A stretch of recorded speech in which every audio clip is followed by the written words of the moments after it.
My name is Sarah, a divorced woman in my late 20s. I'm going to share a story that happened about a year ago about my ex-husband's unbelievable betrayal and the astonishing events that followed. I was with John, my ex-husband, since our college days. After graduating and securing jobs, we got married 2 years later. John, who had a sales job at a cosmetics manufacturing company, used to say, "Appearance is everything in sales." And so he put even more effort into maintaining his looks than he did in college. Around the time we got married, his company started doing quite well, so John started investing more in his outfits. He was so particular about his hair that he went to the salon twice a month just to keep it perfect. I mean, you can't have a sales rep for a cosmetics company looking shabby. So I had to hold back my feelings whenever I thought, isn't he going a bit overboard? Especially when comparing his situation to mine. As for me, I quit my job to become a homemaker after we got married. After about a year, I started thinking about having kids. But John would always respond with, "We don't have enough money. It's just not possible right now," and was reluctant to agree. So I reluctantly started working part-time to convince him. I juggled 2 jobs, worked 5 days a week at both a gas station and a grocery store. It was exhausting, both physically and emotionally, to the point where I felt I might be busier than John himself. I couldn't even go to a hair salon often. Yet what kept me going was John's kindness that he expressed occasionally. Once every 3 months or so, there were days when he would make a reservation for the both of us at the hair salon. We spend the whole day together, just being out on a date. We would get our hair done in the morning, and then go shopping or watch movies. Although there were things I wished John did better, the time spent together on our dates made up for it. Those dates helped ease out our tension and maintain our healthy relationship. However, 2 years after getting married, Megan, a friend from our college days who lived nearby, told me this. "Sarah, did you know there's a rumor going around that John's cheating on you with another woman?" Of course, I, who had no way of knowing such a thing, was shocked. Unlike me, Megan was already a mother of 2. She was enjoying her daily meetups with other moms in the park. Among the gossip there, it seemed there was one about John going into a hotel with a young woman every Friday. Sure enough, John was usually late coming home on Fridays, but that was because he had to tally the week's sales results for the weekend. At that time, I completely believed his story. Thinking it must be some mistake, I tried to tell Megan, but she countered, "I saw it once too." Megan grabbed my shoulder and persuaded me in a strong tone. "Something's fishy for sure. You have to talk to him about this." That day, I told John about the gossip. Really because Megan pushed me to talk to him, but also because I wanted to be reassured and tell others that it wasn't true. I thought that if I confirmed this with John and he denied it, I could feel at ease.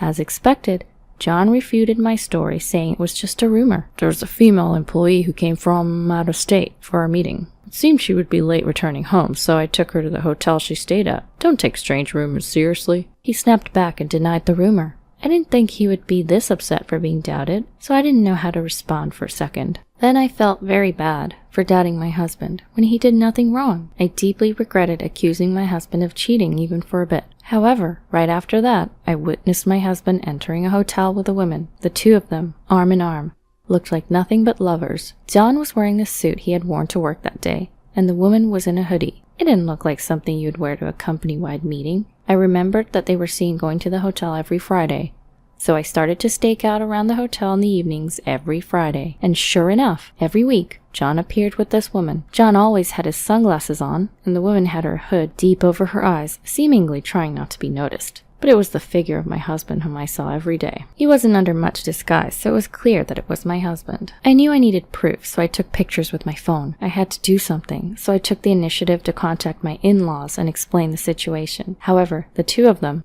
who've always been sweet on John, their youngest child, brushed off my story as if it were just a rumor. "What a nice guy escorting a girl who's on a business trip safely to her hotel." Seeing my father-in-law start to praise John, I showed him the picture of John with this woman. "Please, you 2, look at this." The 2 of them seemed a bit flustered when they saw the pictures, but they quickly composed themselves. "A young man with a young woman? It's normal for others to take it that way." The mother-in-law laughed, and the father-in-law nodded in agreement. The fact that it's every week is strange, and no matter how many times I look at the woman's outfit, it doesn't look like she just left the office. Their reaction got on my nerves, so to prove my husband's infidelity, I decided to get some more solid proof. I knew John was careless. He often leaves his phone on the desk with all of his notifications on. Everything pops up on his screen. both the messages and its senders. I'd never thought about going through his notifications until now, but of course, it was different this time. I took a peek at his phone that was left on his desk as usual. "Looking forward to our beach trip on Friday night?" I was both shocked and dumbfounded. I couldn't believe they were brazen enough to chat about such a thing through texts. I felt like they were treating me like I was stupid, which only intensified my anger. That very night, John told me that he had to go on a trip starting Friday night for his company's gathering. He said it so casually, but I knew it was just a facade. It was amusing to see him trying to hide something so obvious, and I felt a sense of superiority. When I asked where he was going, he responded with the name of a beach resort by the mountains. It seems he's staying at a hotel, which we've been to together before. When I called the hotel, they indeed had a reservation under John's name for Friday night. That Friday, I decided to bring my in-laws to the said hotel. Charles, my nephew-in-law, a vocational school student living with my in-laws, also wanted to come. He must have heard from my in-laws. Charles is the only son of John's eldest brother. He lost his parents in a car accident when he was in elementary school, and has since been raised by my in-laws, perhaps due to their close age. Charles was particularly fond of John among many uncles and aunts. Following John's lead, he even started to become interested in fashion, and has been saying he wants to be a hairstylist. John seemed to be very happy that Charles liked him. The two of them were more like brothers than uncle and nephew. They called each other by all sorts of nicknames, too. He must have found it hard to believe the unfaithfulness of his beloved young uncle, just like me a little while ago. He must have wanted concrete proof that things were not what they seemed. The thought of this hurt my heart, but in the end, he couldn't come because he had school. Fateful Friday, I arrived at the hotel a little earlier than the time John and the women's check-in time, and waited for them with my skeptical in-laws. "He's probably not coming," my father-in-law murmured, relieved when they didn't show up after waiting for a while. However, just as my father-in-law sighed and started to get up from his seat, they arrived. A man in a suit and incongruous sunglasses, and a woman whose face was half hidden by the hood of her hoodie, arrived. As soon as the two walked through the entrance of the hotel, they kissed without waiting for the automatic door behind them to close. At that moment, the woman's hood fell down, revealing her hidden face. I was stunned by the beauty that had come into clear view. She had cute acorn-like eyes, a small nose pointed up, beautifully upturned lips, and her inner hair beautifully dyed bright red, which was familiar. She was the hairstylist at the hair salon my husband frequented. I had had her shampoo and blow-dry my hair several times. I remembered talking to her across the mirror, saying, "I'm going on a date with my husband after this." I was completely taken aback. I had been unknowingly going to the salon where the woman my husband was cheating with worked, excited about my post-haircut date with him. Did she think I was a dumb old woman, oblivious to my husband's infidelity while she dried my hair? Thinking this, my anger began to boil. I wanted to strike down both John and the woman. I looked at my in-laws. You both understand now, right? John is undoubtedly having an affair. They made faces as if they had bitten into sand and apologized. Never mind that. Could you please cooperate with me? Later at dinner, my in-laws and I sat next to John and the woman. My plan to get back at them was quite simple. We would appear in front of them and confront them in a situation where they couldn't make excuses. I thought that if it became known that he had been unfaithful not only to me, but also to his parents, even John would learn his lesson. "Good day." As I greeted him, John, turning to me, widened his eyes so much that the outlines of his pupils were discernible. His lover asked, "What? Who are they?" But John's half-open mouth just flapped without any words coming out. Anger surged in me again towards his mistress, who didn't even recognize me. I retorted in a sharp tone. "More like, who are you? A colleague from work?" For the first time, his mistress reacted and was taken aback. Seems like she finally recognized me. She tried to get help from John by making eye contact, but John was stunned too. I blurted out, "So it's true that you go to a hotel with some woman. How could you be so bold and lie to me? You were actually cheating on me, and yet you got mad at me for doubting you. As soon as you guys entered here, you two were kissing. We saw it clearly." At this point, anger flared in John's eyes. He glared at me and said in a low voice, "Cheating? What do you mean?" and raised his voice. "So you're telling me it's all my fault? Shut up. You were so busy with your part-time job or whatever, and never bothered to dress well for yourself. You always look so shabby, and I can't be going out with someone like you." Spurred by my husband's counterattack, his lover suddenly became more energetic. "By the way, are you his wife? I couldn't even tell at first glance because you look so shabby. Gosh, I even gave you a wonderful haircut at my place." "How dare you talk to her like that?" Finally, my father-in-law raised his voice. "John, shut this girl up right now. And John, how dare you talk to your own wife like that?" "Shut up. That's how you make me the bad guy." "Well, that's to be expected. Unlike my older brother and sister, I'm never good enough. You always made me take on extra classes because I was never talented." "John, that's not right." "Shut up, old hag." John raised his voice again, but my mother-in-law was right. My mother-in-law had always told me, John's older brother and sister struggled in school, so we made John attend extra classes and tutoring, so he wouldn't have to struggle like his siblings. We did everything we could to make sure John didn't fall behind in school. He was showered with love, yet his view was skewed. After that, John continued to insult me and his parents, who tried to confront John, loudly calling them old man and old hag.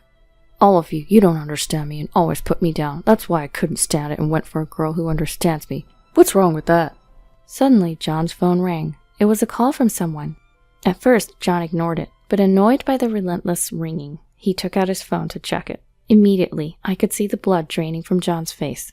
Wondering what was wrong, I peeped at the screen to see a text. And just by looking at the text, I could tell his fury was flooding in like a demon.